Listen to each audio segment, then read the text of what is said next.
बात करते हैं उत्तर प्रदेश के सीएम योगी आदित्यनाथ की। योगी सरकार यूपी की सत्ता में 8 साल पूरे कर चुकी है। अयोध्या में राम मंदिर की झांकी पूरी हो जाने के बाद काशी मथुरा बाकी के नारे की गूंज अक्सर तेज होती रहती है। इस पर सीएम योगी कई बार अपने विचार भी व्यक्त कर चुके हैं, लेकिन इस बार उनका बड़ा विस्तृत जवाब आया है। योगी ने धर्मशास्त्र से लेकर विधि शास्त्र की दलील के जरिए विरासत बचाने का आह्वान किया है, लेकिन योगी के सनातनी बुलडोजर पर संघ का स्पीड ब्रेकर आड़े आ रहा है। जनहित में आज सबसे पहले आपको यही बताएंगे कि जमीन की खुदाई योगी वर्सेस आरएसएस पर क्यों आई।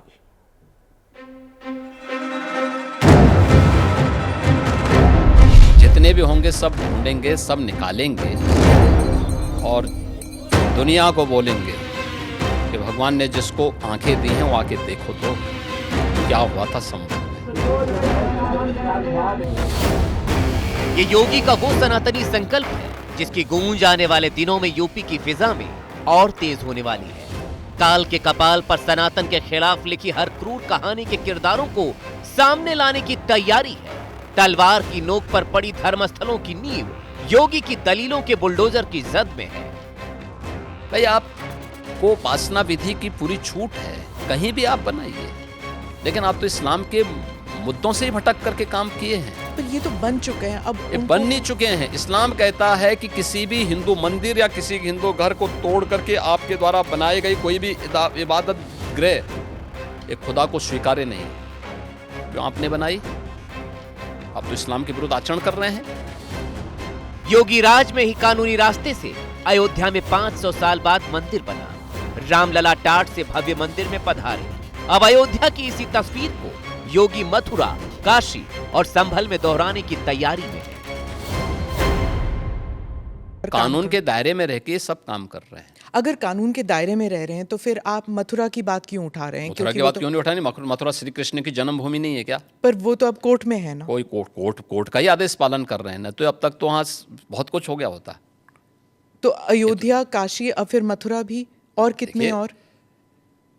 आप मुझे बताइए, सनातन हिंदू धर्म के जो महत्वपूर्ण स्थल हैं उन सभी स्थलों को हमारी विरासत के प्रतीक है। विरासत की मुहिम को सीएम योगी ने धार दे रखी है, लेकिन वो खुद जिस बीजेपी से आते हैं उसके मातृ संगठन आरएसएस की राय इस पर अलग है। सरसंघचालक मस्जिदों से शिवलिंग ढूंढने वाली मुहिम पर वीटो लगा चुके हैं। तो रोज एक मामला निकालना नया, ये भी नहीं करना चाहिए। हमको झगड़ा क्यों बढ़ाना है? ज्ञानवापी के बारे में हमारी कुछ श्रद्धाएं हैं, परंपरा से चलती आई, हम कर रहे हैं, ठीक है, परंतु हर मस्जिद में शिवलिंग क्यों देखना? सरसंघचालक का यह बयान 3 साल पुराना है। उसके बाद भी संघ प्रमुख कई मौकों पर अपने इस विचार को अलग अलग शब्दों में सामने रख चुके हैं, लेकिन योगी दूसरी धुरी पर खड़े नजर आ रहे हैं। कितने मस्जिद फिर निकलेंगे? मस्जिद, देखिए सवाल मस्जिद का नहीं है, जितने अतिक्रमण होंगे वो अतिक्रमण हटेंगे। बीजेपी और आरएसएस एक दूसरे के पूरक हैं। चुनाव की तैयारी से लेकर बीजेपी के बड़े सियासी फैसलों में संघ की छाप होती है। कुछ सियासी पंडित तो योगी की बतौर सीएम ताजपोशी में संघ की भूमिका भी रेखांकित करते हैं, लेकिन इतिहास खोदने पर फिलहाल दोनों के सुर अलग अलग हैं। राम मंदिर के लिए सीएम योगी खुद कुर्सी कुर्बान करने की बात कर चुके हैं। काशी, मथुरा और संभल को लेकर भी उनके तेवर साफ है। संघ और योगी के सुर ऐसे वक्त पर अलग अलग हैं जब 2 साल बाद चुनाव है। तीसरी बार के लिए भी आप कोशिश करेंगे? मैं कोशिश नहीं करूंगा, हमारी पार्टी कोशिश करेगी। पर चीफ मिनिस्टर तो आप ही बनेंगे ना? नहीं, मैं क्यों बन सकता हूं? भारतीय जनता पार्टी का कोई भी कार्यकर्ता बन सकता है। सीएम योगी ने अनुशासित कार्यकर्ता की तरह जवाब दिया। एएनआई को दिए गए इस पॉडकास्ट में सीएम योगी ने संघ के कामों की भी जमकर तारीफ की, लेकिन मंदिर और मस्जिद को लेकर योगी और संघ की बटी बटी राय सुर्खियां बटोर रही है। आप सब जानते हैं, अयोध्या का फैसला 2019 में कोर्ट से हुआ तो हिंदू पक्ष में वाराणसी और मथुरा को लेकर भी उम्मीद जग गई, लेकिन धीरे धीरे अब ये लिस्ट लंबी होती जा रही है। दावे किसके क्या हैं उसको समझा देते हैं। वाराणसी में जिसे मुस्लिम पक्ष ज्ञानवापी मस्जिद कहता है, हिंदू पक्ष उसे विश्वेश्वर मंदिर बताता है। मथुरा की शाही ईदगाह मस्जिद को हिंदू पक्ष भगवान श्री कृष्ण की जन्मभूमि मानता है। संभल की शाही मस्जिद को हिंदू पक्ष हरिहर मंदिर कहता है। विवाद लखनऊ के उस टीले वाली मस्जिद पर भी है जिसे हिंदू पक्ष लक्ष्मण मंदिर कहकर पुकारता है और उसको पाने की इच्छा करता है। जौनपुर की अटाला मस्जिद का विवाद पिछले साल देश के सामने आया था। हिंदू पक्ष इसे अटला देवी का मंदिर बताता है। बदायूं में जो शमसी जामा मस्जिद है, हिंदू पक्ष नीलकंठ मंदिर होने की बात कहता है। इसी तरह से फतेहपुर सीकरी में जो शेख सलीम चिश्ती की दरगाह है, उसे हिंदू पक्ष कामाख्या मंदिर मानता है। यह लिस्ट बहुत लंबी है, लेकिन मुख्य रूप से यूपी में इतनी जगहों पर विवाद है।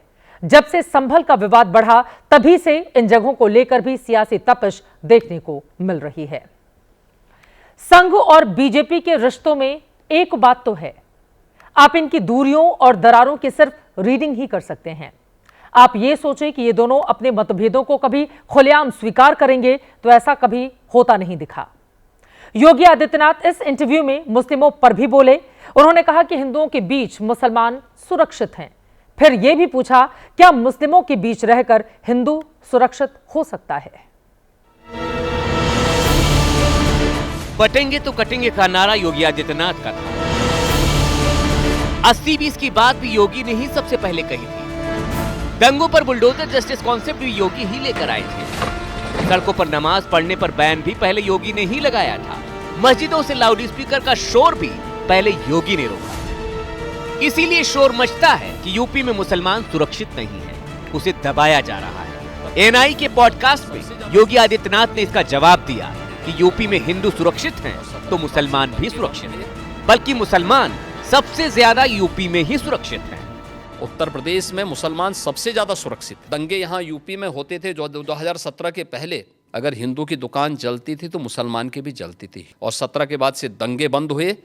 अगर हिंदू सुरक्षित है तो मुसलमान भी सुरक्षित है। योगी आदित्यनाथ ने कहा कि वो एक योगी हैं जो सबके सुख की कामना करते हैं और सबके विकास में विश्वास करते हैं। मुस्लिमों पर उन्होंने सीधे तौर पर कहा कि ताली कभी एक हाथ से नहीं बजती है। 100 हिंदू परिवारों के बीच में एक मुस्लिम परिवार सबसे सुरक्षित रहता है, लेकिन मैं कहता हूँ 100 परिवारों के बीच में एक हिंदू की बात तो दूर करिए, 100 मुस्लिम परिवारों के बीच में 50 हिंदू सुरक्षित रह सकता है क्या? नहीं रह सकता। अब बांग्लादेश आपके सामने उदाहरण है, इससे पहले पाकिस्तान उदाहरण था। अफगानिस्तान में क्या हुआ था? कहीं धुआं उड़ रहा हो या किसी को ठोकर लग रही हो तो हमें ठोकर लगे इससे पहले हम संभल जाएं, तो वही संभलने के लिए बोला जाता है।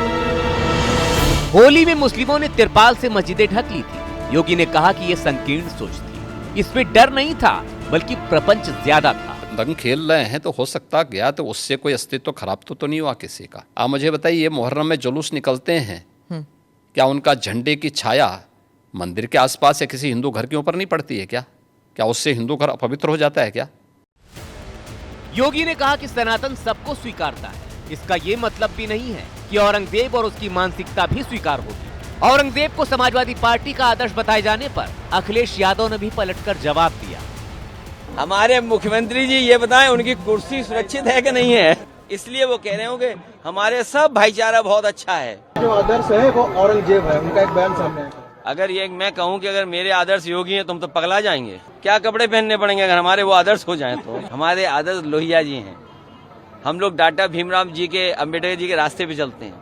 सही कह रहे हैं, मुसलमान इतना ज़्यादा सुरक्षित है हमारे यहाँ बिल्कुल के संभल के अंदर 5-5 लोगों की जान ले ली गई है और प्रदेश के अंदर कई बार मॉब लिंचिंग हो चुकी है। नफरत का बाजार बना दिया उत्तर प्रदेश का। केरोसिन जैसे पूरी उत्तर प्रदेश में बुलडोजर का पॉलिटिक्स, वह मोहब्बत का दुकान खोलना है पूरी उत्तर प्रदेश का। लेकिन योगी आदित्यनाथ ने इस पॉडकास्ट में साफ कर दिया कि सनातन की ब्रांडिंग वो आगे भी करते रहेंगे।